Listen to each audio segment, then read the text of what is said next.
Bom pessoal, nós iremos agora iniciar a montagem do nosso experimento de dupla fenda aqui no GeoGebra, né? Vamos fazer uma simulação bastante simples, né? O GeoGebra tem potencial de fazer simulações bastante poderosas, mas para o nosso caso aqui vai ser apenas algo mais simples, ok? Bom, eu vou começar selecionando um ponto, certo? Coloquei um ponto aqui no eixo X, certo? E esse ponto vai representar a nossa fonte, certo? A fonte de elétrons do experimento. Vou selecionar mais dois pontos aqui, o ponto 1 e menos 1 do eixo Y, que representa as nossas fendas, ok? De uma maneira bastante simples, certo? E vou pegar aqui, colocar uma reta perpendicular.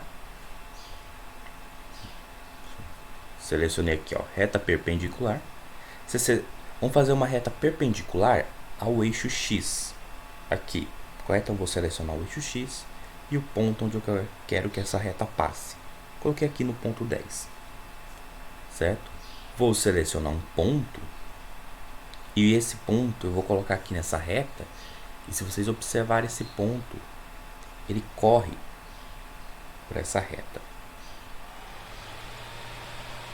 Vamos montar agora os caminhos, né? Vamos para a nossa situação aqui, como é uma versão bastante simples, montar apenas dois caminhos, certo? Ou seja, para ela sair do ponto A e ir para o ponto E, ela vai ter dois caminhos possíveis. Um vai ser esse caminho aqui e o outro vai ser esse caminho aqui. Dois caminhos possíveis, certo?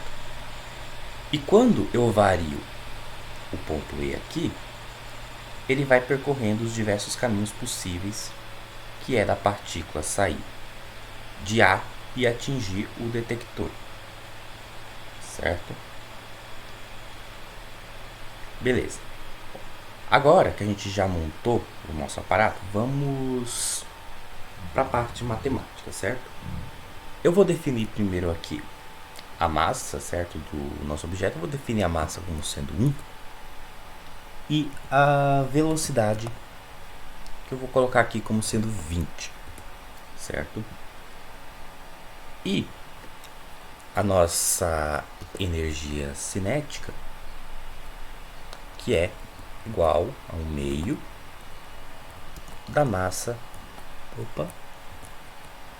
1/2 da massa vezes a velocidade ao quadrado. Beleza. Opa! Espera aí, que ele fez uma coisa estranha aqui.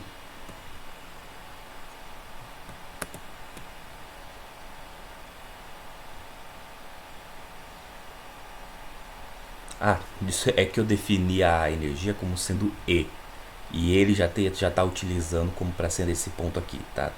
Vamos tomar cuidado. Então vou digitar aqui EC, beleza? Energia cinética é igual a 1/2 massa vezes velocidade ao quadrado. Beleza, agora deu certo. Agora nós vamos calcular a amplitude de probabilidade para cada caminho, certo? Que é um vetor cuja uma componente é o cosseno da ação desse caminho e a outra componente é o seno da ação desse caminho, certo? Primeiro nós vamos criar um ponto, certo? Que representa esse vetor. Então, nós temos aqui, abre parênteses aqui, certo? Coloca cosseno de EC vezes o tempo, né? A ação vai ser a energia cinética vezes o tempo que a partícula, né, que o elétron leva para sair do ponto A e chegar no ponto E por algum desses caminhos. Por exemplo, esse primeiro caminho aqui de cima, certo? O tempo total, certo? Ele é a distância que ele percorre dividido pela velocidade, certo? Então vamos colocar isso aqui, EC vezes a distância que ele percorre, que é a soma das retas G e H, G mais H, dividido por V. E aí, vírgula, certo? Agora vamos fazer a segunda componente. É a mesma coisa, só que com o seno. Vai ser EC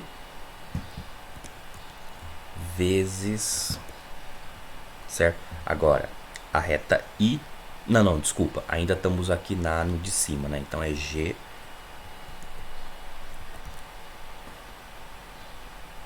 mais H dividido por V. Pronto, geramos esse ponto aqui. Vamos fazer a mesma coisa com o de baixo, certo?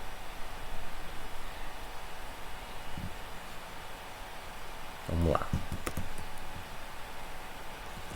Cosseno de EC vezes, abre parênteses. Agora, como é o caminho de baixo, é as retas I e a reta J. Então, I mais J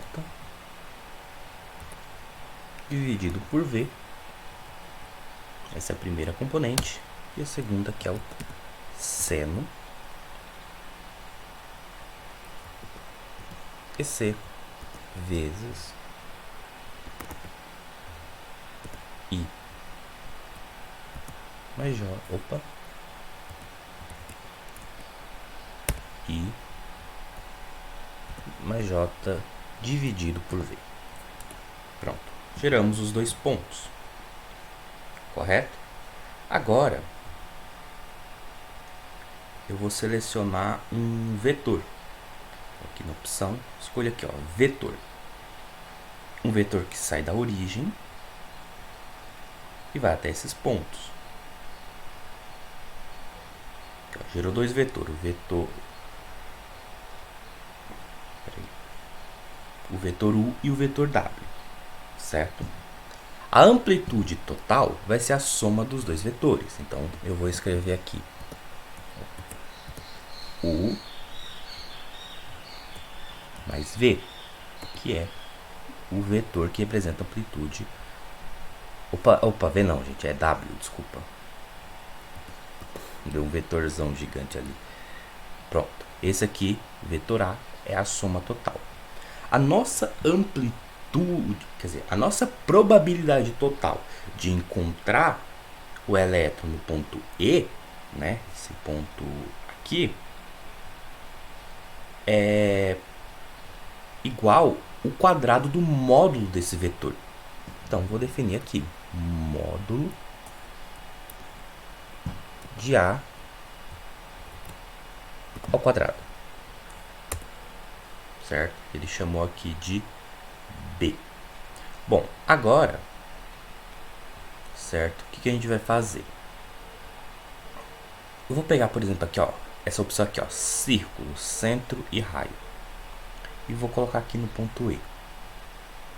E o raio vai ser, né, a probabilidade total de chegar nesse ponto aqui, que eu vou chamar de B. Quer dizer, né, que ele chamou de B aqui, né? Vocês vão entender porque que eu estou fazendo isso, certo? Vocês podem apagar esses vetores aqui, conveniência.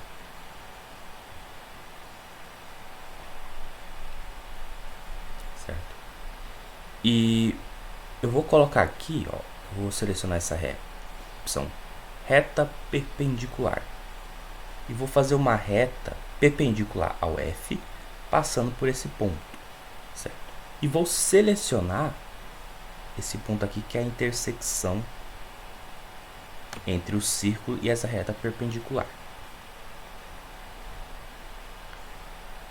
E vou apagar esse círculo, quer dizer, vou deixar ele invisível, e a reta, certo? Não quero que eles fiquem invisíveis. Vou selecionar um segmento de reta e vou colocar aqui. Bom, qual que é a ideia? E o comprimento dessa reta aqui, esse segmento de reta, ele representa a probabilidade total da partícula estar nesse ponto, né? Observe que ele varia bastante, ó, quando a gente move.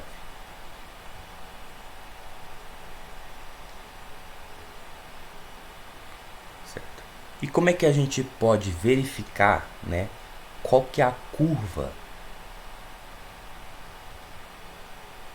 que ele faz,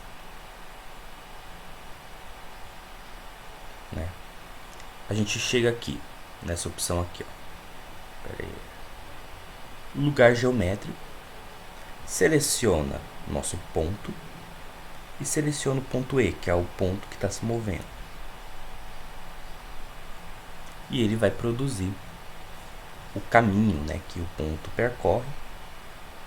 E como vocês podem observar, ele gera aquele padrão de interferência que a gente esperava no experimento de dupla fenda, certo?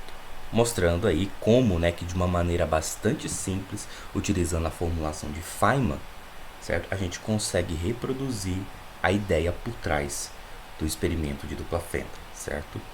Esse experimento, essa simulação que a gente fez, como eu disse, ela é bastante simples, ela não é tão precisa assim, né? Na realidade, esses pontos aqui, eles teriam alguns picos, né? Alguns seriam mais altos que outros, né? Mas isso é porque a gente utilizou apenas 2 caminhos possíveis, né? Se a gente tivesse utilizado vários, ele seria mais preciso. Mas a nossa ideia aqui é realmente observar, né, esse padrão de interferência, mostrar que alguns pontos têm alta probabilidade do elétron chegar e pontos que têm pouca ou até nenhuma probabilidade, que é exatamente o que observamos no experimento de dupla fenda. Então era isso que eu queria mostrar, certo? O potencial que essa formulação, né, tem de poder ser aplicada no ensino médio, certo? Espero que vocês tenham gostado. Muito obrigado.